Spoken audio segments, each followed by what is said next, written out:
A gente planejou falar um pouco sobre alguns dados históricos da ação afirmativa mais gerais, que eu imagino que muitos aqui já conhecem, mas é sempre bom a gente retomar. Quando a gente observa a história da ação afirmativa, como a gente já disse no início, é sempre importante frisar que essa não é uma história que começa em 2012 com a lei de cotas, ela começa muito antes, a rigor, 10 anos antes, em 2002, com a primeira experiência, o primeiro vestibular com cotas da Universidade Estadual do Rio de Janeiro. Cotas essas que tinham sido aprovadas um ano antes, em 2001, mas foram implantadas a primeira vez em 2002. E aí a gente tem o que a gente pode chamar de uma fase mais experimental, em que diferentes universidades públicas passaram a adotar políticas de cotas de modo bastante criativo e bastante autônomo. Tanto universidades federais, que gozavam e ainda gozam de uma certa autonomia para fazer esse tipo de política, mas, sobretudo, nos primeiros momentos, de universidades estaduais. Eu já mencionei a UERJ, a UENF, mas também a própria UNEB, de onde a Lorena é egressa. E a gente chama de fase experimental justamente por isso, né? São políticas autônomas, com desenhos muito diferentes e que, de certo modo, significaram as primeiras experiências com cotas no Brasil. Outro dado importante para se frisar nesse primeiro momento é que, desde esse momento, você tem políticas de cotas raciais e políticas de cotas baseadas em critérios socioeconômicos. Uma segunda fase começa em 2008, e tem a ver com o plano de expansão das universidades federais, o REUNE, que teve, evidentemente, um impacto muito grande nas universidades federais e que teve incentivos indiretos para a adoção de políticas de cotas nessas universidades e que, indiretamente, serviu também para um incentivo para aquelas universidades estaduais que ainda não utilizavam cotas. E uma terceira fase, essa sim a mais recente, que engloba as mudanças imprimidas pela Lei de Cotas de 2012, Lei 2.711, que obrigou, a partir inicialmente de um sistema escalonado de adesão, a utilização de um programa de cotas nas universidades federais. Antes de passar para uma explicação breve como funciona a lei de cotas, que talvez seja um pouco óbvia, mas eu acho importante frisar que nós não somos o único consórcio que se formou para analisar essa experiência. Queria mencionar também o consórcio coordenado pela professora Rosana Hering e pela professora Denise Carreira, que está aqui, eu não sei onde, que também fizeram um evento super interessante no Rio, com algumas universidades que estão no nosso consórcio, mas com várias outras universidades onde não houve essa sobreposição. Então, foi um consórcio com o qual a gente trabalhou muito para produzir parte desses dados nesses meses. Bom, dito isso, foi. Aquela explicaçãozinha chata que ninguém mais aguenta de como funciona a lei de cotas, mas só para elucidar um pouco os dados que vão vir depois. É chata para a gente, talvez, que trabalhe com isso, para a gente que tem um contato direto com isso, mas surpreende o profundo desconhecimento de determinados setores da sociedade e da política sobre o funcionamento da lei de cotas. Uma colega dizia que um deputado de extrema-direita no Congresso, certa vez, falou num discurso que era contra as cotas raciais e que o Brasil deveria ter, na verdade, cotas para a escola pública e baixa renda. Rigorosamente, o Brasil tem cotas para a escola pública e baixa renda. As cotas raciais são as subcotas dentro dessas cotas maiores. Então, boa parte dos dados que nós vamos tratar aqui das universidades federais, e lembrando que nós vamos tratar de dados de universidades estaduais também, como a Unicamp e a UERJ, mas em relação às universidades federais, basicamente a lei obriga que se tome todas as vagas de cada um dos cursos e se divida essas vagas por 2. Opa, eu estou aqui apressado. Então, você teria 50% dessas vagas para estudantes oriundos de escola pública e, dentro dessa cota para estudantes de escola pública, a chamada cota para estudantes de baixa renda. As cotas raciais só incidem a partir dessas subcotas. Então, a rigor, a política de cotas no Brasil é uma política, sobretudo, de cotas baseadas em critérios socioeconômicos. Existe um debate acadêmico sobre isso, mas eu, particularmente, não tenho dúvidas em relação às experiências internacionais. É a maior política de cotas baseadas em critérios socioeconômicos do mundo e a maior política de cotas baseadas em critérios raciais do mundo. Você tem outros países com experiências de cotas, como, por exemplo, Índia, mas que utiliza critérios raciais de um modo muito marginal, e tem países que utilizam critérios socioeconômicos, como Israel, por exemplo, mas que atinge uma população que nem se compara à população que se beneficia dessa política no Brasil. E depois disso, a partir de uma mudança de 2016, a gente teve a criação de mais uma subcota para pessoas com deficiências, incidindo sobre essas diferentes cotas. Dito isso, a gente passa para alguns impactos em algumas universidades específicas. Eu acho que a primeira ordem é o impacto na Unicamp, que é uma universidade estadual. A gente vai comentar 2 gráficos aqui, mas eu convido a professora Ana Almeida, que foi uma parceira nesse consórcio, para explicar esses gráficos e dizer para a gente um pouquinho, brevemente, da história da política de cotas e das ações afirmativas na Unicamp. Obrigado, Ana. É uma honra estar aqui hoje participando desse grande encontro, dessa discussão importante, eu acho que marca, né, de uma maneira indelével e muito profunda o Brasil contemporâneo, como a gente já ouviu na fala das pessoas que nos antecederam aqui. A nossa participação nesse consórcio foi uma oportunidade muito valiosa para conseguirmos enveredar numa autorreflexão sobre a história da Unicamp, e uma autorreflexão realizada em muito boa companhia e a convite estimulada pelas pessoas que fizeram parte do consórcio e que estão, né, muito engajadas nessa questão, e que, por isso, então, nos apresentam, né, oportunidades e desafios e formas de nos estimular a aprofundar a compreensão do que aconteceu na nossa própria universidade. A Unicamp é um caso interessante para compor, né, e para ser pensado no quadro da história das cotas no Brasil, porque é uma universidade que enveredou por experiências de ação afirmativa bastante precocemente, né? Em 2005, já foi iniciada a sua primeira experiência de ação afirmativa sem cotas, né? É uma ação afirmativa que, na época, foi formulada em resposta ao debate nacional, em resposta a toda a ação do movimento negro, na tentativa de produzir esse reconhecimento, né, de que as universidades tinham um papel a desempenhar na luta contra a desigualdade de base racial, que, né, estava mais do que evidente que não ia ser resolvida sem ações muito específicas, sem políticas muito específicas. A Unicamp, então, adotou uma política de bonificação dos candidatos e candidatas que vinham de escola pública e com uma bonificação extra para candidatos e candidatas que, além de vir da escola pública, também se autodeclaravam como pretos, pardos e indígenas. E nesses gráficos, né, que estão expostos... não, são os gráficos da Unicamp que estão ali. Acho que... É o da Unicamp? Ah, tá, desculpa. É porque não está aqui na presença. Tá. Então, nesse gráfico, né, a gente vai ver... Deixa eu ver, porque não está coincidindo aqui com o que eu tenho. Nesse gráfico, então, a gente vai ver como que essa bonificação ela incide, né, qual o resultado que ela tem. Há um pequeno aumento, né, como vocês estão vendo aí, a partir de 2005, na população. Essa política ela foi se transformando ao longo desse período, aí, entre 2005 e 2019, mais precisamente, com a ampliação, né, a primeira modificação foi com a ampliação do número de pontos que eram atribuídos, né, a esses estudantes, e depois, em 2019, finalmente, a Unicamp ingressa, né, na era das cotas. É uma entrada, então, tardia, né, para uma universidade que tinha uma experiência com ações afirmativas já tão consolidada.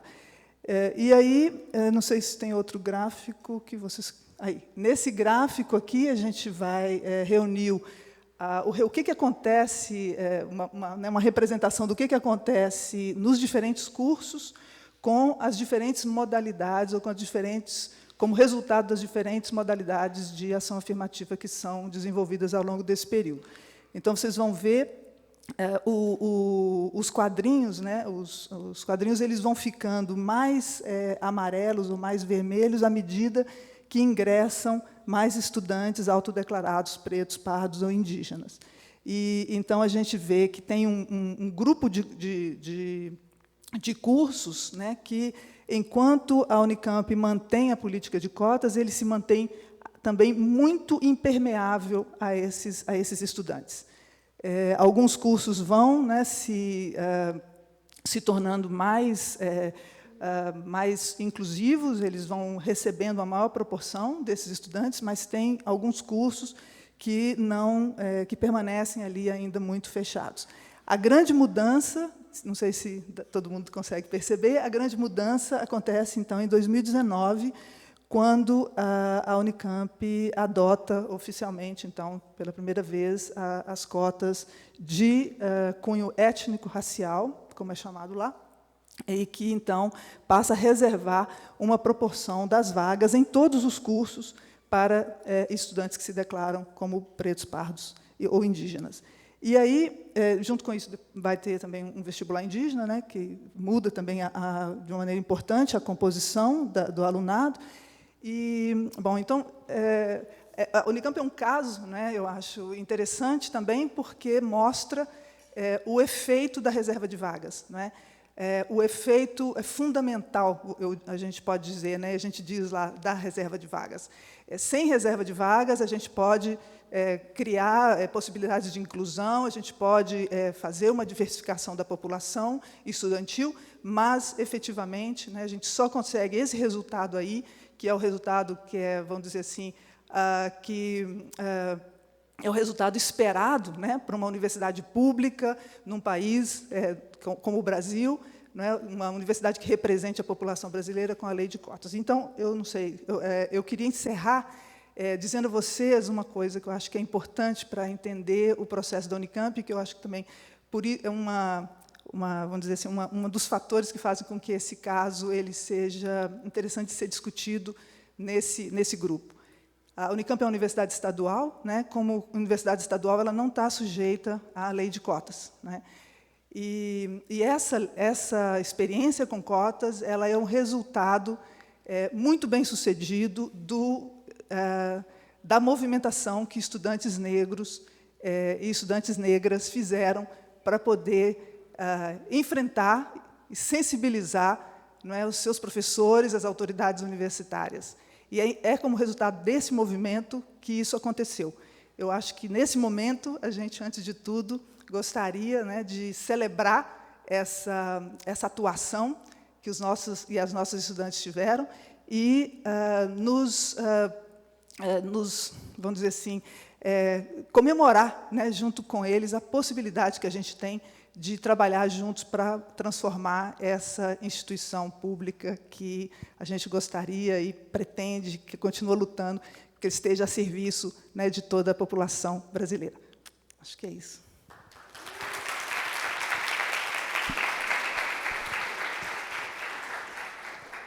Bom, queria agradecer a Ana. A Ana, além de professora e acadêmica, é da gestão universitária, o que foi uma soma ao consórcio inestimável. A gente optou por trazer pouquíssimos gráficos de cada universidade, porque senão vocês ficariam todos chateados aqui, sem paciência, mas a Unicamp teve excelentes resultados em relação às cotas socioeconômicas também que ela implanta. Todos, ou quase todos, os gráficos que a gente vai mostrar estão no Nexo Políticas Públicas, então os textos estão lá para serem lidos, consumidos. A gente tem alguns dados inéditos, espero que a Paula não fique chateada, mas a maioria aqui está referenciada e está disponível na internet.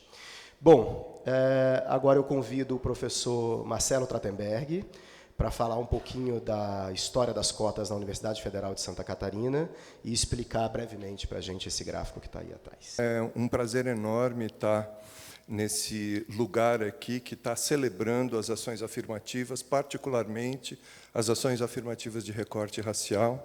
Eu queria agradecer especialmente a Márcia e o Luiz o convite para participar desse consórcio, aos colegas que participaram discutindo uma série de questões, e a minha A minha intervenção vai ser mais sobre a questão da igualdade racial entre brancos e negros. Eu acho que essa é a única questão em discussão no processo de revisão da lei de cotas. Então, eu vou centrar a minha fala nessa parte.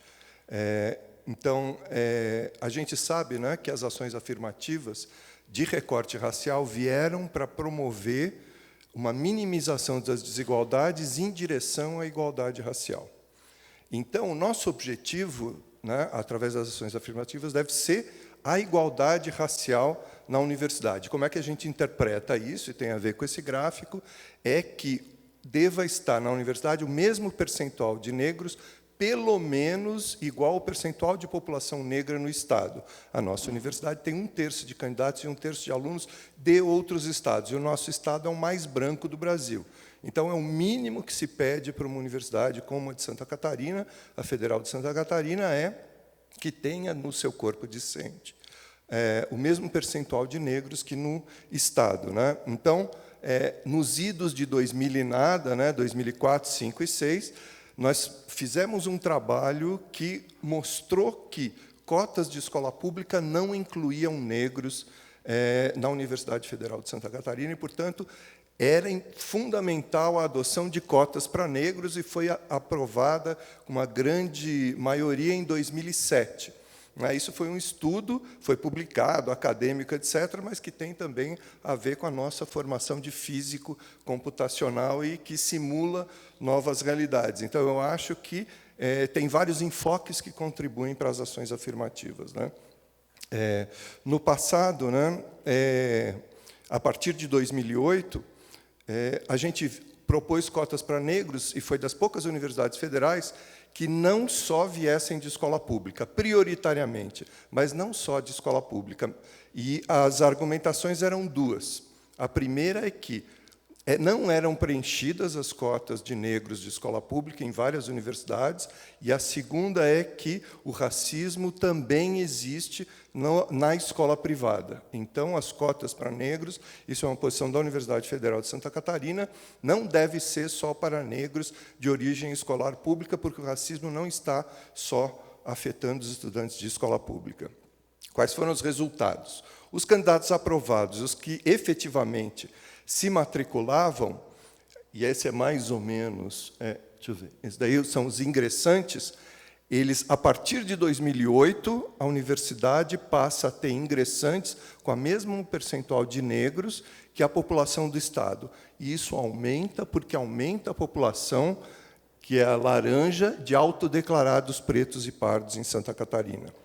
Então, isso se reflete também no conjunto do alunado, dos matriculados, a partir de 2014, 6 anos depois que a gente começou a implantar as cotas, né? Bom, de 2013 até hoje, a gente manteve cotas para negros, independente de escola, da origem escolar. A gente obedece à lei de cotas, mas a gente também tem cotas para negros de qualquer origem escolar. São 2 vagas em cada um dos 101 cursos da universidade. E uma das coisas mais bonitas que a gente teve contato recentemente foi sobre a explosão de formados negros no curso de medicina. De 2008 a 2011, a 2012, um preto se formou em medicina na Federal de Santa Catarina e 13 pardos, 3% dos alunos de medicina.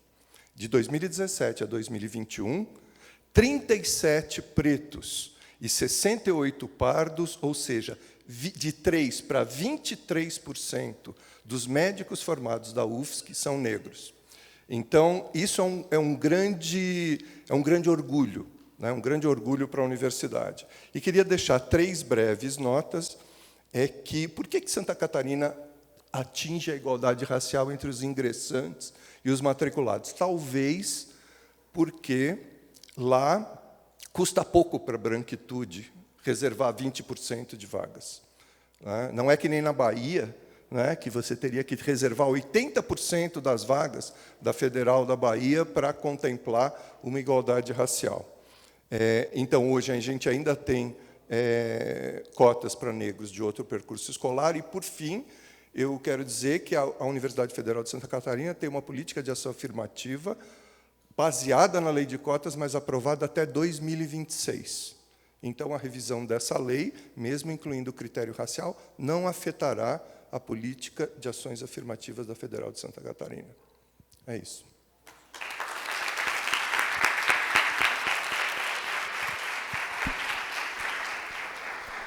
Obrigado, Marcelo. Eu acho que o caso da Federal de Santa Catarina é importante, além dos motivos que você mencionou, por razões um pouco polares ou opostas, né? De um lado, mostra o tanto que a grita em relação à política de cotas raciais foi exagerada. A gente está falando de uma universidade que está falando de percentuais relativamente grandes para o estado de Santa Catarina, mas pequenos quando a gente observa as vagas de modo geral.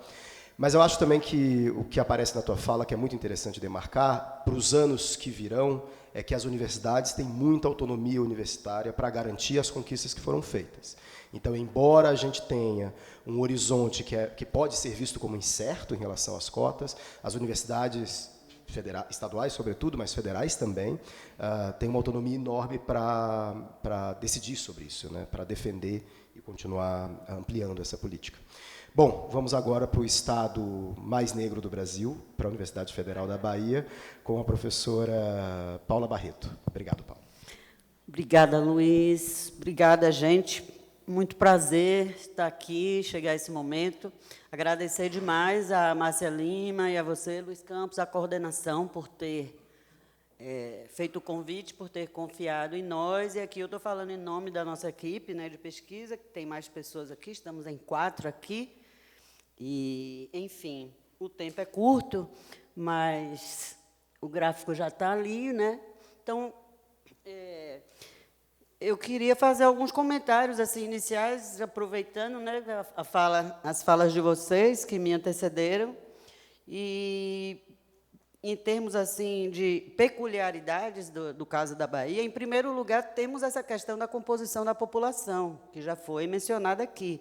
Então, a lei de cotas, ela estabeleceu um percentual de reserva de vagas, como já foi dito por Luiz, que considera a origem escolar, depois considera a renda, somente no terceiro momento é que vai considerar critérios étnico-raciais. Portanto, nós não temos 50% de estudantes pretos e pardos, indígenas, cotistas. Nós temos uma proporção menor do que isso, por esse formato que a lei de cotas tem de, enfim, utilizar 3 critérios diferentes. Então, nas pesquisas, nós temos 3, 4 modalidades de cotas e uma 5ª forma de ingresso, que é a ampla concorrência. Então, na prática, na pesquisa, nós temos que trabalhar com essa subdivisão. Então, a nossa expectativa de quem tem trabalhado em prol, enfim, de mais democracia no Brasil e no combate ao racismo, e, em especial, nessa luta pelas ações afirmativas no ensino superior, nós nos preocupamos muito, brigamos por essa cota, discutimos muito essa proporção, né? As proporções variavam antes da lei de cotas, e, a partir da lei, elas foram unificadas, mas com esse formato, não necessariamente, nós teremos esse percentual de estudantes pretos, pardos e indígenas na universidade. Né? Tem essa questão.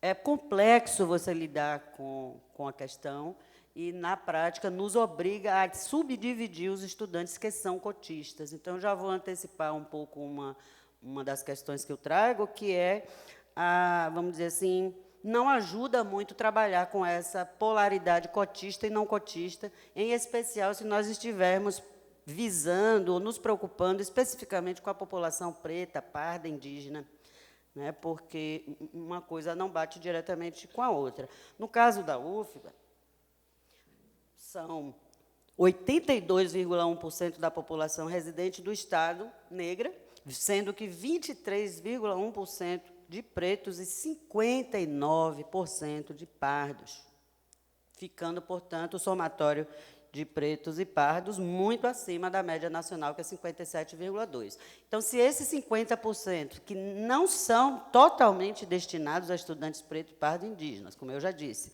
se esses 50% ele já está abaixo, se fosse cheio somente para preto e pardo indígena, ele já estaria abaixo da proporção, muito abaixo da proporção que nós temos lá, né? Está próxima da proporção na média brasileira.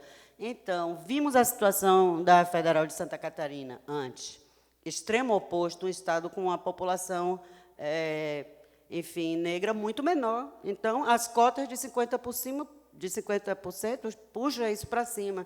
Mas, no caso da UFBA, nós teríamos que ter cerca de 80%, não temos. Então, a cota ela é muito abaixo do que a proporção que nós teríamos que ter para realmente ter essa igualdade, essa equidade racial, né? Então, com isso, além disso, a universidade criou o Programa de Ação Afirmativa muito antes. Foi uma das universidades federais que primeiro criaram, lá em 2004. Então, a situação já vem mudando na universidade desde antes de 2012, mas a gente se concentrou aqui para a pesquisa do consórcio nesse período, justamente porque o foco enfim, essa década da lei de cotas. Então, mas só para, né, acrescentar aqui a nossa discussão, a universidade já vinha num processo e a gente já havia pesquisas sendo feitas e as pesquisas indicavam numa direção que os nossos achados confirmam.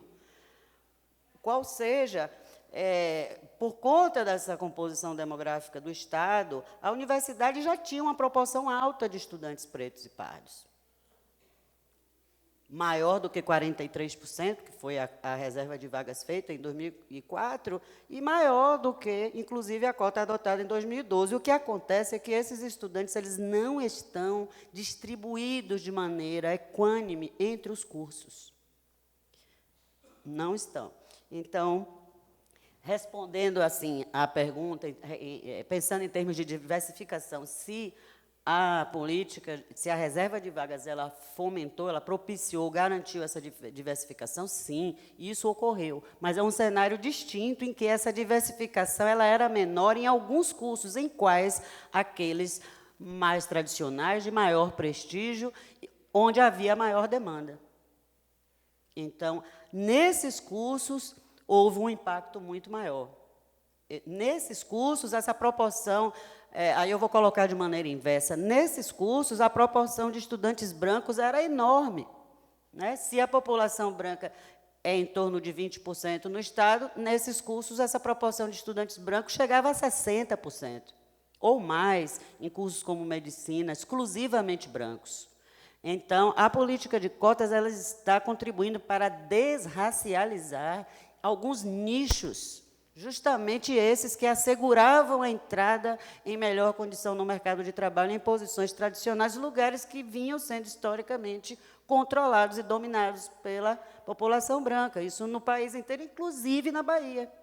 Então, aí vocês podem ver lá, né, a gente, na pesquisa, tem dados gerais e se concentra nesses cursos. Nós seguimos a metodologia utilizada por Deucele Queiroz, Jocélio Teles dos Santos e outros colegas que pesquisaram antes e que já haviam identificado isso, e nós seguimos com essa metodologia, e está lá em destaque, por exemplo, o curso de medicina no topo, né, então, comparando 2012, no início, e 2019, que é o dado mais recente que nós temos, vocês podem observar aí a proporção de estudantes que ingressaram por reserva de vagas nos cursos de alto prestígio e alta demanda e dos demais cursos. Então, vocês podem ver que, inclusive, né, isso varia um pouquinho, mas em medicina ali a gente tem a maior diferença positiva, né, um resultado que nós consideramos bastante importante, né, aumentou a proporção de estudantes que acessaram por reserva de vagas de 2012 para 2019, né, ali chegando quase a 50%, né, chegando a 50%. Então, essas proporções são abaixo de 50%, na maioria dos casos, por conta dessa explicação, desse lembrete que eu fiz no começo, o formato da lei de cotas, que primeiro escolhe estudantes por tipo de escola, depois considera a renda, em terceiro lugar, esse critério étnico-racial. Mas, ainda assim, é muito interessante a gente observar essa variação. Já o tempo estourado, vocês mesmos podem ver, psicologia no outro extremo, como o curso onde essa proporção ela diminuiu. Então, nós temos que entender essa dinâmica, por que diminuiu em alguns cursos, o que houve, o que pode explicar. Nós consideramos o gênero também nessa mesma distribuição, então, a gente tem vários outros detalhes que, no momento, né, não temos tempo, mas que, no material, vocês vão poder acessar. Então, muito grata, gente. E que surpresas maravilhosas vocês nos reservaram, hein? Obrigada.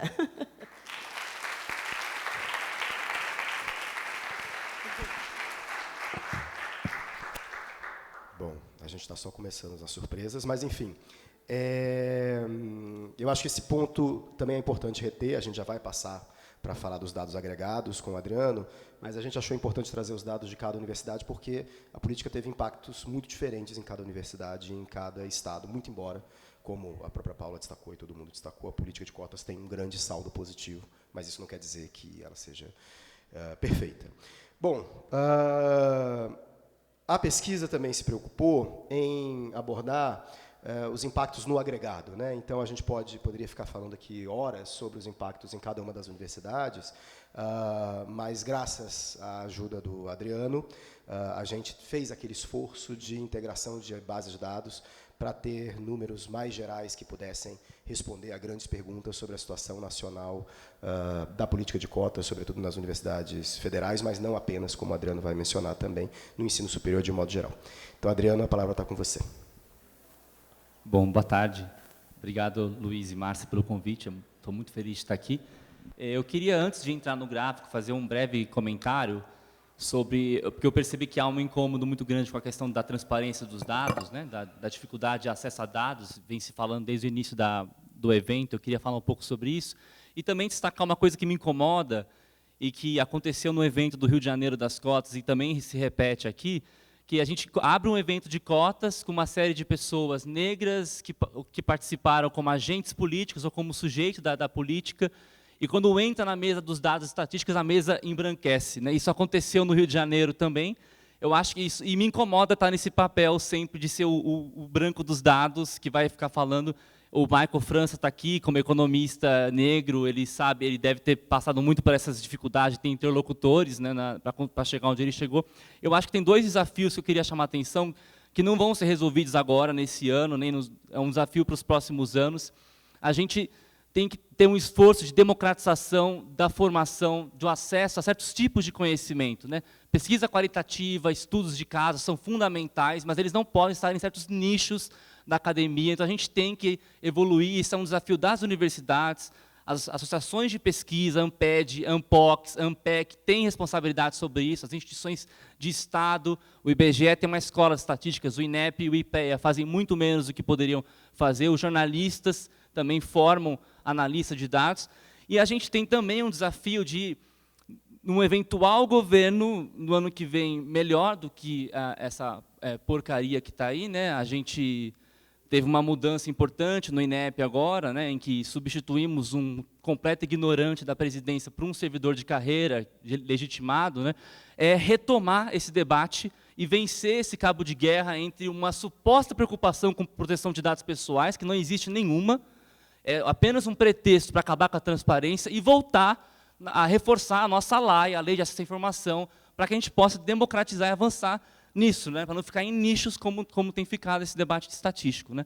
Sobre esse dado, então, eu queria destacar, esses são microdados da PNAD, né, são dados do IBGE, dão um retrato geral da composição racial nesse gráfico e no próximo socioeconômica de quem acessa a universidade pública e privada no Brasil. Aqui é o geral do corpo discente, né. E a gente vê uma transformação imensa que aconteceu no Brasil, né? Nem um pouco desprezível, desde a redemocratização. Lá no início dos anos 90, 8 em cada 10 estudantes do ensino superior eram brancos, né? Brancos ou amarelos, mas principalmente brancos, né? E a gente vê que começa a haver um crescimento relativo da presença de pretos pardos indígenas a partir dos anos 2000, e eles vão ganhando espaço tanto absoluto, porque o número de matrículas saiu de 1,5 milhão para 8 milhões nesse período, então multiplicou-se o corpo discente, como também relativamente a uma perda de posições em que a gente começa a ter um acréscimo na presença de PPI até ali, pelo menos, 2015, 2016. Eu queria passar para o próximo gráfico, Luiz, porque aí, essa é a questão, a distribuição socioeconômica pelos quintos de renda, e o que, bom, a tendência é muito similar, né? A gente tinha, então, alguma coisa como 3 em cada 4 matrículas eram frequentadas, pertenciam a alunos do quinto mais rico de renda, os 20% mais ricos da sociedade brasileira. A partir dos anos 2000, com a expansão do ensino superior, as políticas de ação afirmativa, as políticas, incluindo as do setor privado, como o ProUni, que tem um papel importantíssimo nisso, a gente vê o crescimento dos segmentos mais empobrecidos. Os segmentos mais pobres, mesmo os 40% mais pobres, vão começar a crescer mais lá para o final dos anos 2000, na virada para os anos 2010, quando está mais consolidada a política de expansão. Agora, o que me preocupa é a estagnação depois de 15 e 16. Né? A gente parou essa inclusão desde 2015 e 16. Há um pequeno crescimento ali do terceiro, quinto de renda, mas os mais ricos param de cair, os mais pobres param de crescer, e 2020 e 2021, com a pandemia e com os esforços mínimos do governo, a gente não tem dados de péssima qualidade, eu não sei nem se a gente consegue fazer esse cálculo. Né? E, para terminar a minha parte, eu trago especificamente sobre as federais. Né? Esse é um dado que acho que não saiu no Nexo ainda, né, Luiz? Esse é um dos inéditos, né? Em que eu tabulei aqui 28 cursos, 28 carreiras de graduação das federais, e a presença de alunos que são, ao mesmo tempo, egressos do ensino médio público e pretos, pardos e indígenas. E a gente vê alguns cursos lá no topo do gráfico, aqueles que já eram mais inclusivos no passado, os nichos de entrada desses segmentos: pedagogia, letras, serviço social, de modo geral, cursos e licenciaturas. E na base do gráfico, os cursos tradicionalmente mais elitizados: relações internacionais, que está sempre disputando com medicina, qual que é o mais elitizado, o mais branco; a medicina, a psicologia, a engenharia, direito, odonto. Agora, o que é interessante perceber é a distância entre a bolinha do antes e depois. Quanto mais elitizado o ponto de partida do curso, maior a variação. Esse é um dos resultados que a gente chega nos nossos estudos.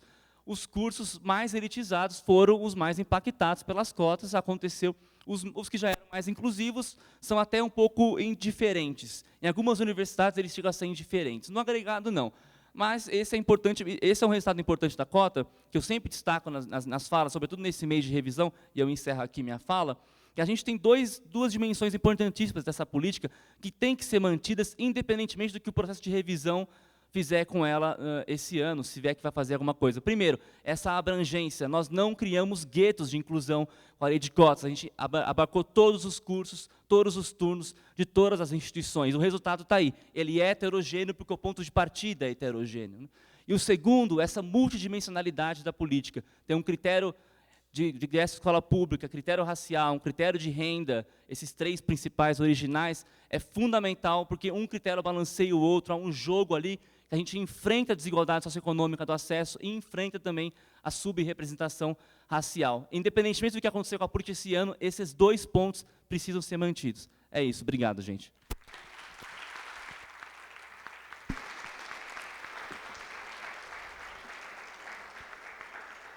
Obrigado, Adriano.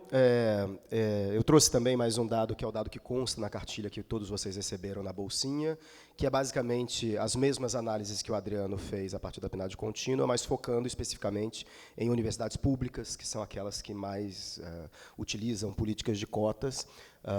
Isso, como eu já disse, já está na cartilha de vocês, mas mostra que, apesar de todas as questões pontuais, etc., a gente teve um avanço importante, tanto em termos de diversificação socioeconômica quanto em termos de diversificação racial. Nesse caso desse gráfico, tem até uma certa coincidência, porque os 2 perfis de estudantes, pretos, pardos, indígenas, ou estudantes de classe, que eu estou chamando de classe C, D e E, mas, na verdade, são faixas de renda, né, dos primeiros 3 quintis de renda, chegam a um percentual muito similar. Quando a gente bota vírgula, o percentual não é igual, mas aqui, para não cansá-los com vírgula, o percentual fica igual.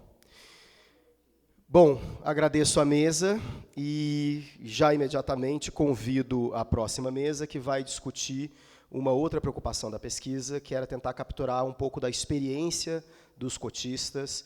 Como a professora Paula Barreto mencionou, não existe uma oposição entre cotistas e não cotistas, o que a gente tem é uma pluralidade de cotistas diferentes.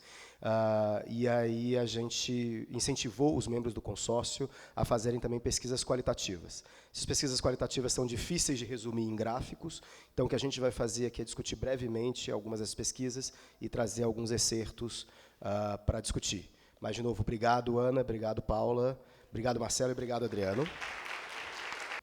Bom, chamo então a professora Edilza Sotero, da Universidade Federal da Bahia, professor Carlos Machado, do Instituto de Ciência Política da Universidade de Brasília, Jefferson Bellarmino, que é do GEMA-IESP, pós-doc. Bom, como eu já adiantei, a gente vai fazer uma palavrinha breve sobre cada um dos estudos qualitativos. Dentro do consórcio, a gente incentivou praticamente todas as universidades a fazerem estudos qualitativos, nem todas tiveram condições de fazer. É preciso lembrar que a gente começou essa pesquisa num cenário ainda pandêmico, mas outras universidades tiveram avanços importantes. Acho que a gente pode começar falando sobre a UERJ, sobre a Universidade do Estado do Rio de Janeiro, que foi uma das primeiras universidades, a primeira universidade do Brasil a adotar política de cotas, e algumas dos dados sobre a experiência dos cotistas com o Jefferson Bellarmino. Jefferson, é com você. Boa noite, todas, todos e todes. É um prazer estar aqui participando desse evento. Já está rolando de um longo tempo, né? Particularmente foi difícil chegar aqui hoje. Bom, eu sou originalmente de Taboão da Serra, né? Costumava dar um trabalho chegar aqui no Ibirapuera, quando meu pai me trazia quando criança, né? E hoje do Santos Dumont eu tive um trabalho um pouquinho maior, assim. Pra vocês terem uma ideia, eu tive que me trocar minha roupa, estava meio, né, informal para o evento e tudo mais. Tive que trocar minha roupa no banheiro do Santos Dumont, porque o voo foi adiado durante muitas vezes. Mas, enfim, não estamos aqui para falar de mim, né? Essa pesquisa, a gente tem levantamentos específicos, né, quantitativos no GEMA, né, que a gente mapeia as dinâmicas de cotas das universidades públicas, né, brasileiras, nas federais e estaduais, né? E, no meio desse processo, a gente sentia a necessidade de ir atrás mesmo das trajetórias dos estudantes, saber, né? Enfim, né, chegar a algumas histórias que os nossos dados quantitativos não mostravam, né, histórias como a da Lorena, que abriu aqui o evento muito bem. A gente começou a pesquisa em 2019, né, e o foco da pesquisa inicialmente eram cursos de alto prestígio. A gente acabou focando na relação candidato-vaga mesmo, né, dos estudantes da UERJ. Em princípio, a gente teve muita dificuldade para, né, alcançar alguns cursos mais elitizados, sobretudo de medicina. Recentemente, a gente está focando especificamente nos estudantes de medicina da UERJ, né, que a gente conseguiu abrir a caixa, finalmente, por algumas estratégias que a gente utilizou, que estão surgindo efeito. Mas esses relatos que eu trago aqui dizem respeito à primeira etapa da pesquisa mesmo. E, enfim, ao analisar assim, né, as trajetórias e conversar com os estudantes, né, a gente percebe que alguns cursos têm, né, pontos bastante específicos de reivindicação, né. Por exemplo, agora há pouco eu compreendi qual era o problema da medicina, né, porque a discussão sobre fraude, né, é muito grande. Na medicina, não só a fraude racial, como a fraude socioeconômica, digamos assim, né? Isso afugentava um pouco os estudantes de falar conosco, né? Mas esses excertos, né, são 2 excertos que escolhemos para hoje, eles já, para seguir a tradição aqui das mesas, né, já foram publicados no Nexo, então, por favor, caso tenham interesse, deem uma olhada. Mas a gente notou, ao entrevistar alguns estudantes de diferentes cursos, né, que eles relatavam para a gente um certo processo de conscientização sobre o racismo em suas vidas. Não é que as pessoas não sabiam que era o racismo, né? É muito comum as pessoas dizerem assim, os estudantes dizerem bom, Jefferson, eu sentia, mas eu não sabia muito sistematizar, e essa sistematização acabou ocorrendo quando eu cheguei aqui na universidade e, sobretudo, comecei a lidar com pessoas que tinham a mesma trajetória que a minha na universidade. Então, é um grande medo dos estudantes, né, chegarem na universidade e não encontrarem, digamos assim, iguais, né. Eu acho que, eu não sei qual é a faixa etária aqui das pessoas que estudam, né, mas quem estudou aqui na universidade no período pré-cota sabe de que eu estou falando. Então, é esse processo, né, de compreensão do racismo que a gente começou a mapear entre os estudantes. Então, o Luciano, da UERJ, né, que ele é da psicologia, ele diz o seguinte, ele é da Pavuna, uma comunidade da Pavuna, e ele, mesmo dentro dessa comunidade, ele se coloca, entre aspas, como mimado. Assim, né? E eu acho interessante problematizar um pouco essa palavra mimado, porque mimado, às vezes, para a população preta e pobre, não é muita coisa. Simplesmente ter um pai perto, ter uma mãe que faz as tripas coração para, enfim, pagar a escola privada do bairro, ou não deixar o filho, mesmo que estude na escola pública, que é considerada comum e defasada, não deixar que ele evada dessa instituição. Então, o relato do Luciano, ele diz assim, olha, você olha para o seu vizinho, e o seu vizinho também é preto. Então, assim, a gente vai falar, a gente está sofrendo porque a gente é preto? Não, a gente está sofrendo porque a gente está... Não vamos aqui chocar a família brasileira com essa palavra. A gente está sofrendo porque a gente é fudido mesmo, que a gente mora na periferia. Então, essa discussão de vamos levar isso à frente, porque somos pretos, só depois de muito tempo, só depois de muito, na faculdade para me racializar. Então, assim, o ingresso dele na UERJ e o contato dele com outros estudantes, homens e mulheres pretas, foi essencial para que ele não só compreendesse o racismo na sua vida, mas que ele sistematizasse esse racismo. É muito comum as pessoas olharem para o passado e falar, olha, na infância eu passei isso, e agora eu entendo o que isso significou, só compreendi hoje aqui enquanto estudante, aqui no caso da UERJ. Né? Aqui também tem um outro exemplo, da Daila, que era estudante de engenharia, e a fala dela, ela é uma estudante negra de pele clara, né?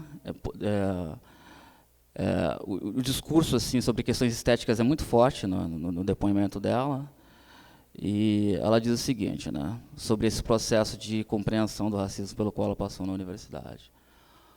Quando eu era pequena, tinha muita questão tipo do meu cabelo, não ser visto como bonito, porque era cabelo de bandido, ou tá preso ou tá armado. Então, eu queria ter o cabelo liso. E aí, depois, na faculdade, eu comecei a enxergar a beleza do meu cabelo, da minha cor. E também me envolver mais com essas questões, que não são tão fortes ainda na minha cidade, que é em... De onde que ela é mesmo, gente? Ela é de Saquarema, exatamente. Então, são assim, pequenos excertos que a gente, né, aprendeu, assim, vários discursos que caminham nesse sentido, né, da importância desse ingresso na universidade como processo de própria compreensão do racismo que perpassa a sua vida, das suas vidas, e mais do que isso, desse diálogo e essa, digamos assim, aliança política que acontece entre os estudantes que passam por essa mesma experiência. Acho que é basicamente isso que eu tenho para dizer. Obrigado. Obrigado, Jefferson. Passo, então, agora a palavra para o professor Carlos Machado, da Universidade de Brasília, que conduziu um estudo qualitativo lá também com entrevistas. Obrigado, Carlos. Obrigado, Luiz. Boa tarde, gente. Eu queria primeiro agradecer pela organização do consórcio, por parte do Luiz Augusto, por parte da Márcia Lima, que acho que realmente foram peças fundamentais nesse processo todo, e acho que esse evento está realmente sendo muito... evidenciando o fruto, né, desse trabalho, desse esforço que vocês tiveram ao longo desse último ano, que, na verdade, vem de mais tempo, né, gente? Então, no caso da UNB, uma coisa que a gente tentou buscar foi também uma compreensão da percepção dos estudantes sobre as ações afirmativas, sobre as cotas, mas verificando também como alunos não cotistas, alunos que entraram pela ampla concorrência, têm a visão que eles têm em relação à ação afirmativa. Acho que permite também a gente compreender um pouco melhor como que isso está fluindo no interior das universidades públicas, né? E uma coisa que nos chamou a atenção, nesse caso eu estou falando aqui de dados ainda muito preliminares, porque a gente está finalizando ainda a parte da análise desses dados, entre os estudantes de ampla concorrência e os estudantes cotistas de escola pública, que não são pretos, pardos e indígenas, um discurso que nós percebemos muito frequentemente foi a percepção, antes de entrarem nas universidades, uma leitura negativa e crítica em relação às cotas, né? Deixando bastante nítido uma percepção da invalidade dessa política. Porém, essas mesmas pessoas perceberam, já quando ingressam na universidade, ao entrar em contato com cotistas, ao perceberem o impacto e o efeito das ações afirmativas, o aspecto positivo dessa ação. Então, acho que essa é uma questão importante de se trazer, porque diz respeito, inclusive, a essa percepção que já foi mencionada aqui mais de uma vez, sobre o baixo conhecimento de uma parcela significativa da população em relação ao que significam as ações afirmativas, o que significam as cotas, né? E, por parte dos estudantes cotistas, um tipo de processo que era de se imaginar, né? Eles vão ter uma percepção individual positiva das cotas, mesmo antes de entrarem na universidade, né? Mas é importante mencionar, acho que 2 aspectos nós chegamos a encontrar. De um lado, essa percepção positiva das cotas, antes de entrar na universidade, não é uma perspectiva individual, né? Não é percebida exclusivamente por essas pessoas que buscam acessar as ações afirmativas, mas pela comunidade na qual essas pessoas estão inseridas. Então, no espaço da sociedade brasileira, existe um amplo apoio à política de ações afirmativas por pessoas que pertencem a essas comunidades, essas parcelas da sociedade que podem se beneficiar das ações afirmativas, né? Então, não é uma perspectiva meramente de ganhos individuais que a gente está observando nessa dinâmica. E, ao mesmo tempo, e acho que esse é um ponto importante, como o Jefferson colocou, inclusive, aqui no ponto na questão em relação ao UERJ, as ações afirmativas têm um efeito que não é apenas de uma perspectiva de ganhos de carreira e ganhos educacionais. Tem um aspecto importante do ponto de vista de autoconstrução da sua imagem, da sua perspectiva, né? Então, todos os estudantes cotistas, pretos e pardos que foram entrevistados, mencionaram a importância das ações afirmativas para um nível não apenas da sua carreira, mas também da sua construção de identidade de uma forma bastante significativa, né? Eu acho que o caso que a gente pode trazer aqui evidencia um pouco esse discurso, né? Que aí, o caso é uma cotista de escola pública do curso Ciência Política lá do UNB. Então, ela traz o seguinte: com a militância negra, foi até alguma coisa diferente. Eu não me reconhecia como negra quando eu cheguei na UNB. Eu falava que eu era parda. Gente, olha os meus traços, porque não tinha esse aparato da escola. A partir da atividade, comecei a ouvir, a ler textos, e foi quando eu realmente me descobri como mulher negra. Então, acho que isso é importante para a gente refletir também por esse aspecto muito importante no que se refere a essa construção da identidade dos indivíduos, que também perpassa essa perspectiva de formação. É isso. Obrigado.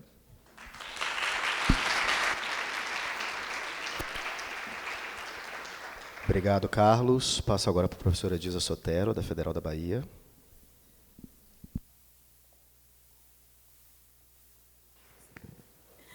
Boa noite a todas, todos, todes. Nós, na UFBA, fizemos uma pesquisa que pensa a permanência na universidade associada no contexto das políticas de ação afirmativa. Então, é a partir daí que a gente parte de uma preocupação, que é uma preocupação da minha trajetória como pesquisadora, mas de um debate também no grupo Acorda Bahia, né, que fica responsável pela pesquisa na UFBA.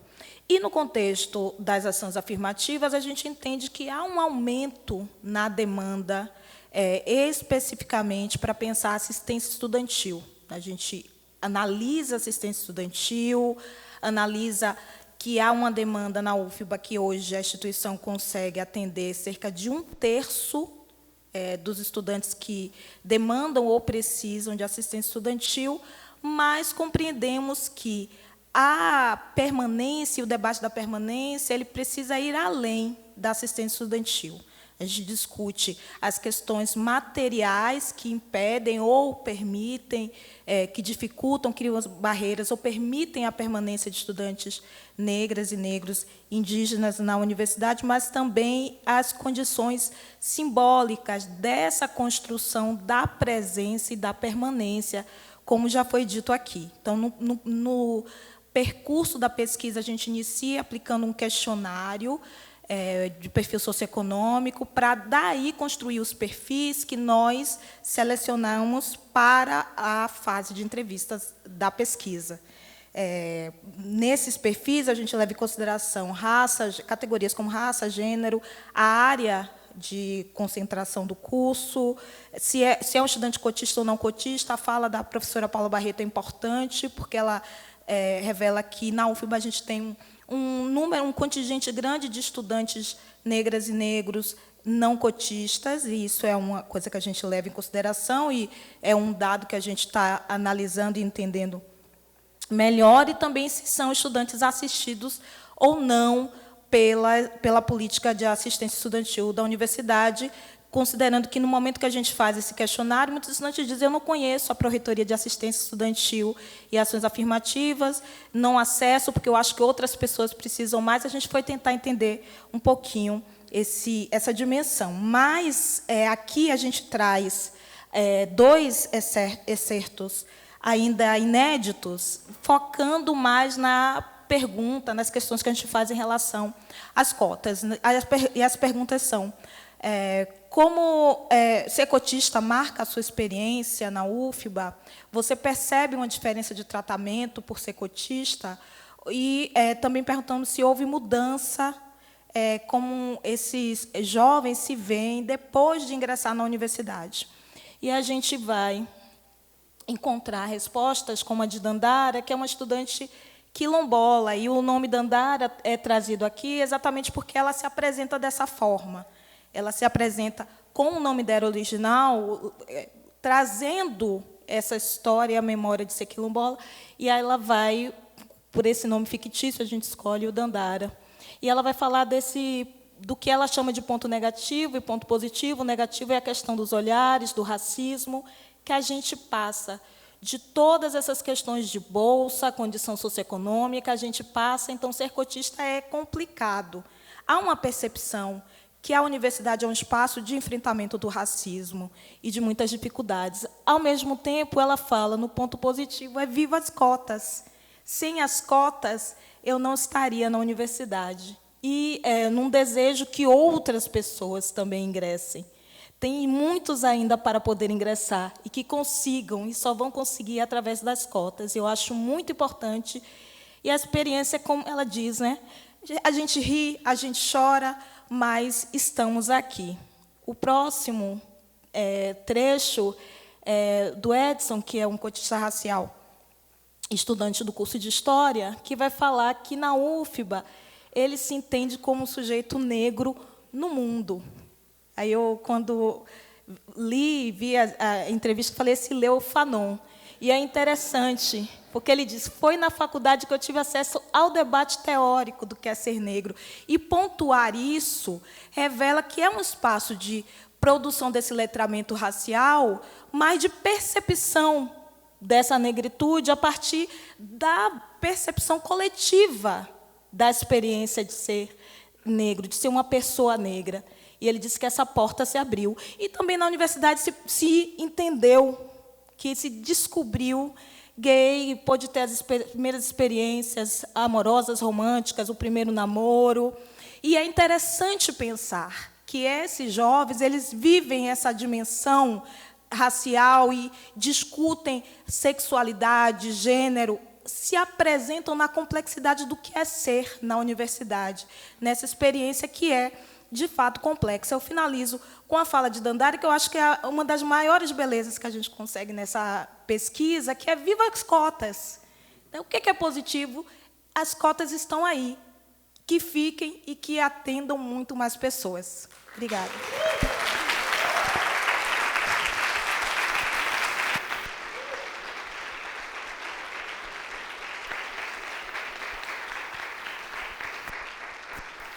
Obrigado, Edilza. Obrigado, Jefferson. Obrigado, Carlos. A gente está correndo um pouco contra o tempo, então eu chamo a última mesa, que será composta pela professora Ana Carruz, da Universidade Federal de Minas Gerais, pela Mariana Silva Assis, que está do grupo da Universidade Federal do Rio de Janeiro, pela Poema Portela, pesquisadora associada do GEMA, que vai falar um pouco do levantamento bibliográfico que a gente fez, e chamo de novo a minha irmã, Márcia Lima, para compor a mesa aqui com a gente.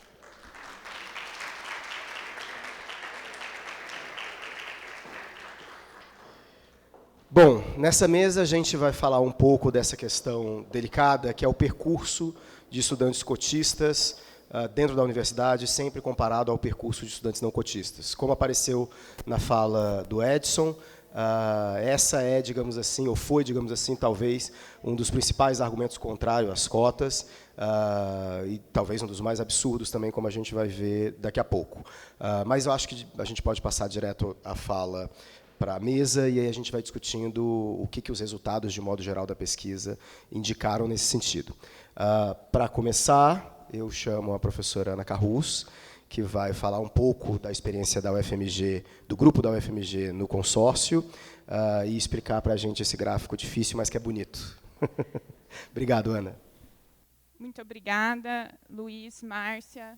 Uma alegria enorme compartilhar esse momento com todos hoje. Uma grande honra.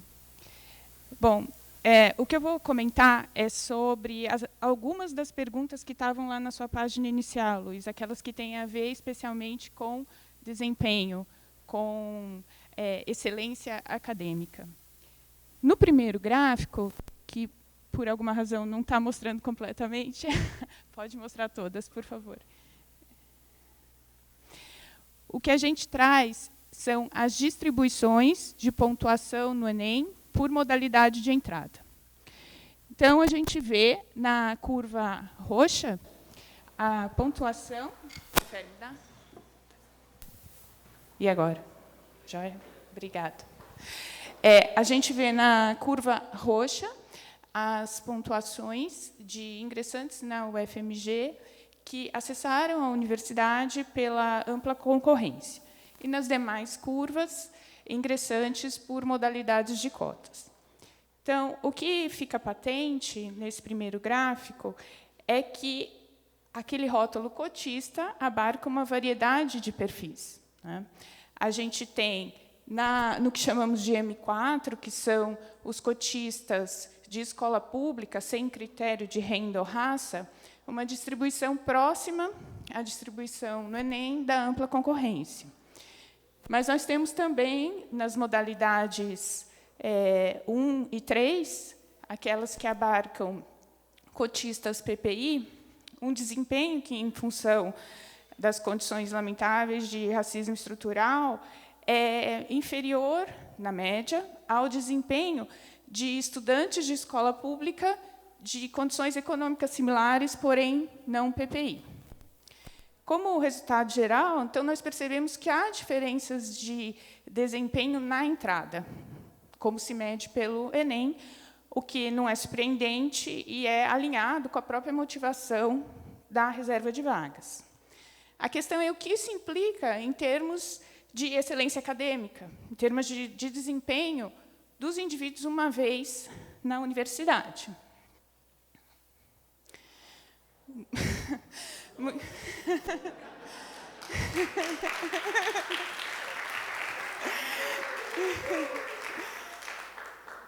Não é muito difícil o gráfico.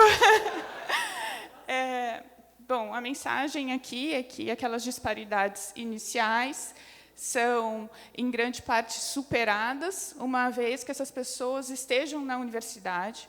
Os ingressantes cotistas têm um desempenho, em termos de notas na graduação, muito similar ao de ingressantes pela ampla concorrência. A diferença, na média, maior que a gente encontra é da ordem de 5 pontos, numa escala de 0 a 100, então, um desempenho muito próximo, realmente, ao de ingressantes pela ampla concorrência. Essa superação das dificuldades, das desigualdades iniciais em preparo acadêmico, ela é generalizada, ela ocorre em todas as áreas do conhecimento, ela ocorre em 85 dos 86 cursos analisados, mas há variações importantes. Então, nas ciências exatas e tecnológicas, essa aproximação das curvas é um pouco menos intensa. Já nas humanidades e nas ciências da vida, a diferença entre as curvas de cotistas e não cotistas cai em aproximadamente 41%, né? Uma redução importante daquela desigualdade de preparo acadêmico inicial. Como isso acontece, ainda não sabemos explicar muito bem, né? Eu acho que tem uma pauta de pesquisa importante, que é sobre esses processos pedagógicos e sociais que são vividos pelos cotistas nas universidades. Mas a lição que fica é que a evidência da UFMG não empresta nenhum suporte, nenhum apoio às preocupações iniciais sobre uma potencial diluição da excelência acadêmica como resultado das cotas. Muito pelo contrário. Na verdade, os cotistas eles têm um desempenho na faculdade superior ao que se poderia imaginar, dada a sua nota no Enem. E essa superação ela ocorre em maior intensidade justamente nas categorias de cotas PPI. Tá certo? Muito obrigada.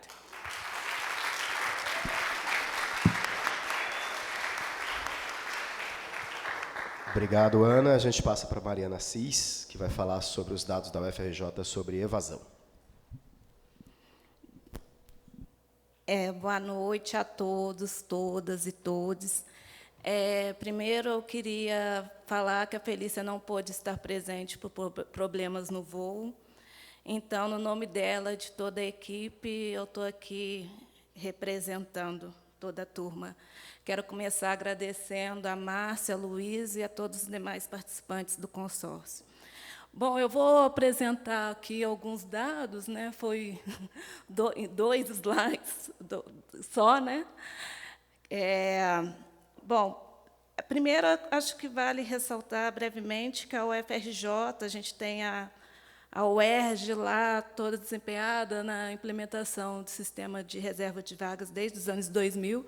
A UFRJ ela começa essa discussão somente em 2000, e em 2010 ela tem a primeira reserva de vagas, e somente com a lei de cotas que você tem a reserva de vagas racial, né?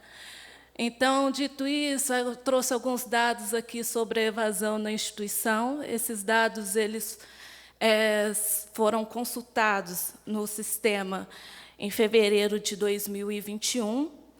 Então, aí está os ingressantes de cada ano, 2012, 13 e 14, e a situação de matrícula de cada um desses anos.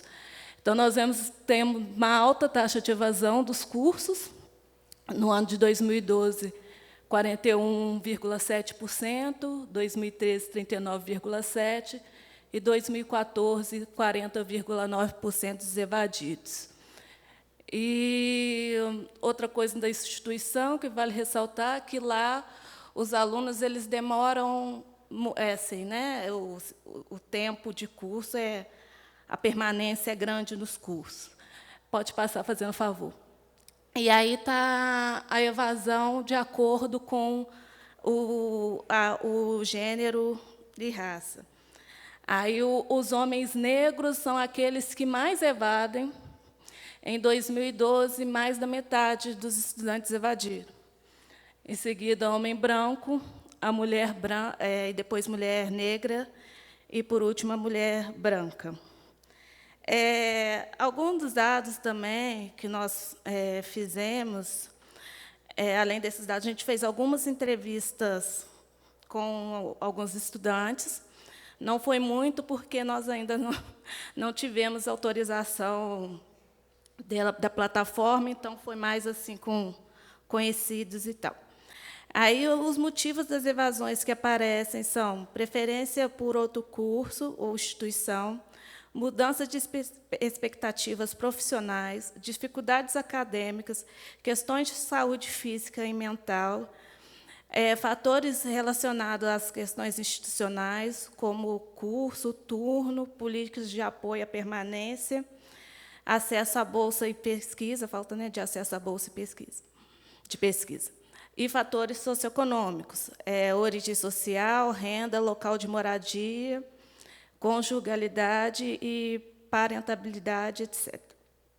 Bom, aí aqui algumas coisas que os dados aqui indicam.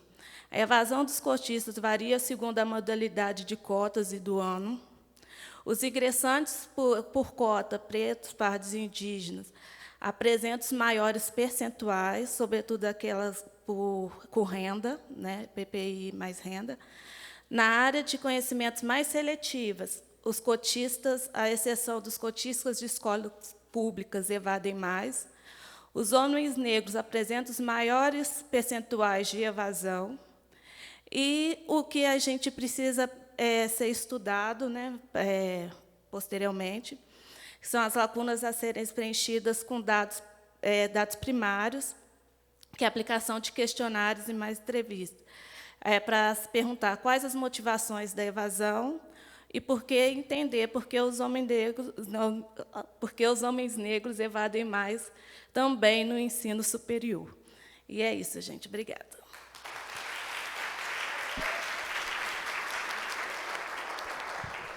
Bom, correndo contra o tempo, a Poema vai falar 30 segundos, brincadeira, sobre a sistematização da bibliografia que a gente fez, que avalia, né, a política de cotas. Obrigado, Poema.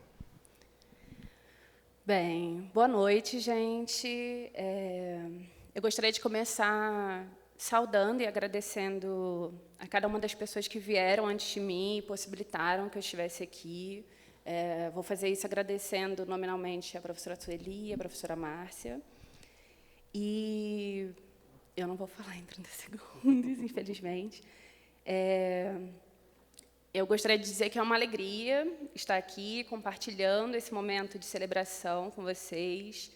O consórcio ele representa um espaço de consolidação não apenas desses resultados, né, e, enfim, de visão desses desafios que as políticas de ação afirmativa têm, mas também eu acho que representa um lugar que se confunde com a minha própria trajetória, né? Então, assim, eu não vou começar no dia em que eu nasci, por causa do tempo, mas eu não me vejo tanto nesses dados da UFRJ, apesar de ser aluna, porque eu ingressei em 2011, e desde o primeiro dia na UFRJ, eu que estudei, eu não sei se a galera que conhece, mas eu estudei no Brizolão, em outras escolas públicas, e quando eu cheguei na UFRJ, eu me vi num espaço completamente diferente do que eu conhecia até então. E, a partir dali, eu entendi que eu dedicaria a minha energia, o meu tempo dentro daquele espaço para possibilitar e contribuir no que eu pudesse na abertura e, enfim, no entendimento de como viabilizar a chegada de outras pessoas como eu ali. Então, hoje eu estou aqui para contar um pouco do trabalho que nós fizemos no GEMA e que a gente vem construindo nesse último ano, que, além de mim, contou com a participação de uma equipe de mais 10 pessoas, então foi um trabalho de muitas mãos, e nós tínhamos um desafio que foi de sistematizar toda a bibliografia produzida nos últimos 15 anos sobre ações afirmativas no ensino superior brasileiro. E, na prática, isso significou localizar esses textos, lê-los e entender como eles abordavam esse tema. Então, passa, por favor, Luiz. Aqui tem um pouco do caminho que a gente seguiu, né, na filtragem desses textos. Nós começamos ali com 980 artigos, capítulos de livros completos, que, de alguma forma, abordavam essa discussão, e entendendo que as primeiras políticas, começando ali com a UERJ, datavam de 2012, 2002, 2003, para a gente conseguir chegar em reflexões que, de fato, observaram essa implementação. A gente fez um corte temporal em 2006, que seria um ano ali em que as primeiras turmas de beneficiários dessas políticas estariam na fase de conclusão de curso. Então, desses 980, nós chegamos ali num volume de 733 textos, né, produzidos entre 2006 e 2011. E... Desculpa, 2021, pensei que eu tinha errado o número de textos. E, a partir desse recorte temporal, a gente fez uma empreitada de localizar esses textos, né, tanto virtualmente quanto em bibliotecas físicas, e conseguimos encontrar 668.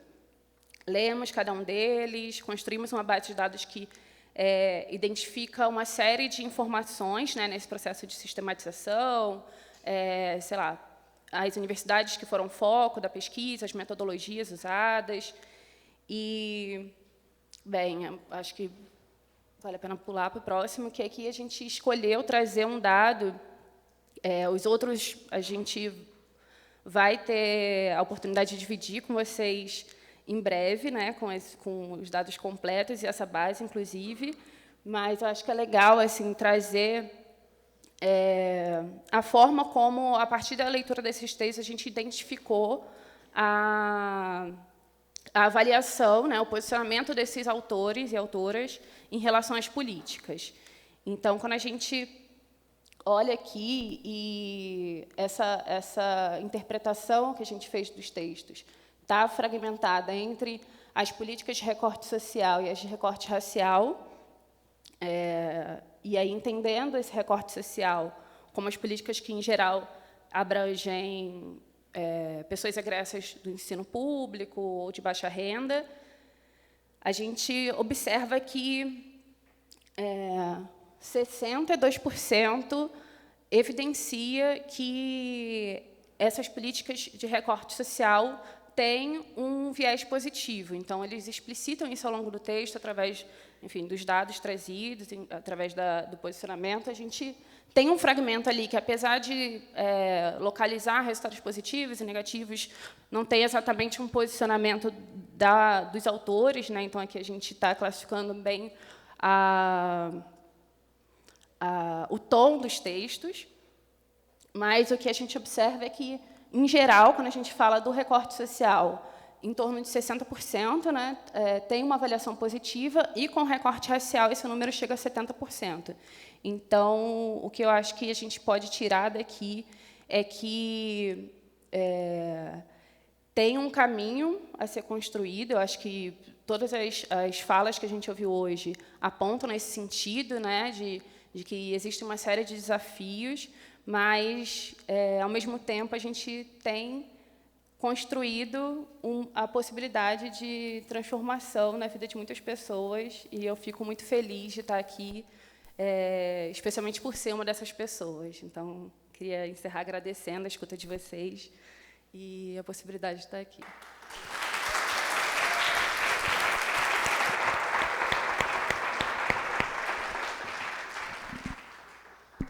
Bom, por mim eu ficava aqui muito mais tempo, mas passo para a professora Márcia Lima fazer as palavras finais de encerramento. Gente, nós já estouramos todos. A gente começou, o caos da cidade hoje nos fez começar muito tarde. Então, para que a gente possa celebrar, tomar um drink, ouvir mais um pouquinho do Ilu, a gente vai ter que encerrar assim meio abruptamente, né? A gente escreveu 10 recomendações da política, mas isso a gente vai depois, a gente pode publicar no Nexo, alguma coisa assim. Passa só para dar um gostinho. Mas, infelizmente, a gente não tem mais como ficar aqui. O museu a gente está mais do que no limite. Então, o Ilu vai nos acompanhar agora e a gente vai para um coquetel. Sei que já está um pouquinho tarde, mas eu peço que vocês, por favor, se juntem para a gente finalmente celebrar. Eu quero agradecer muito a presença de todos vocês, agradecer novamente os apoiadores do consórcio, a parceria com o Nexo, a presença dos pesquisadores que vieram do Brasil inteiro num dia de caos. E vamos celebrar agora com um pouquinho de bebida e comida, porque a gente não é de ferro. Muito obrigada.